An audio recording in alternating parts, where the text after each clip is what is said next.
আমার ছাতা। ও thank you my dear.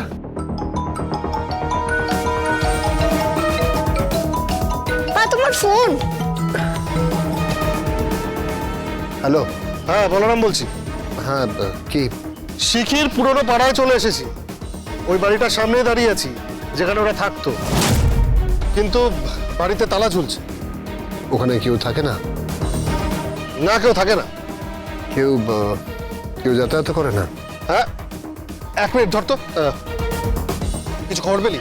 হ্যাঁ, এখানে মাঝে মধ্যে একটা মেয়ে আসে, তালা খুলে ঢোকে, কিছুক্ষণ থাকে, তারপর আবার বেরিয়ে যায়। বললাম হ্যাঁ ঠিক আছে, তোর দাঁড়া, আমি এক্ষুনি আসছি।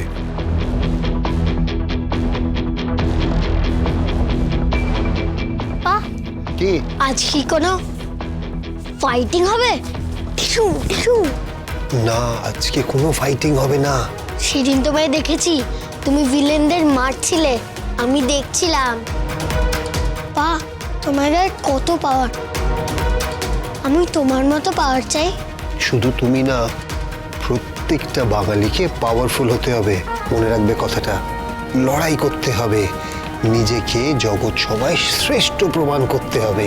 ওকে? পা হোয়াট ইজ জগৎ সভা? পরে বলবো, ঠিক আছে? টাটা। টাটা।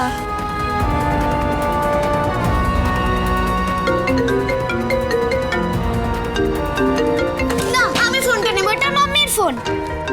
মাম্মি, তোমার ফোন এসেছে। ফোনটা ধরো, দেখো হয়তো তোমার দিয়া ফোন করেছে।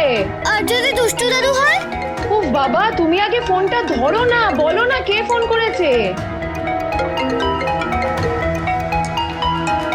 Hello, yes.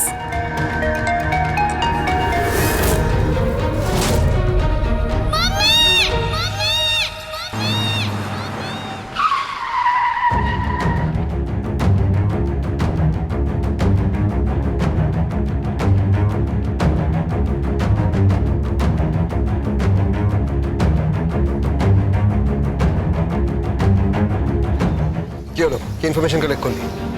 গত সপ্তাহে একবার একটি মেয়ে এসেছিল। আমার মনে হয় মেয়েটি তাহলে শীতল।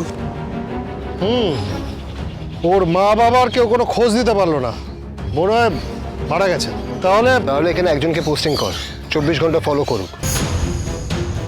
সৌরভের কথাটা যদি সত্যি হয় তাহলে মেয়েটা এখানে আসবে, আর মেয়েটাকে তখনই তুলে নিতে হবে। আর আমার ধারণা যে সৌরভ আর মায়ের কথাটাই ঠিক। ওই মেয়েটা শিখিনি, ওরফে আজকের পথভ্রষ্টা শীতল। পরশুরাম আজকের নায়ক, সোম থেকে রবি প্রতিদিন রাত 8টায় স্টার জলসায় ও জিও হটস্টারে।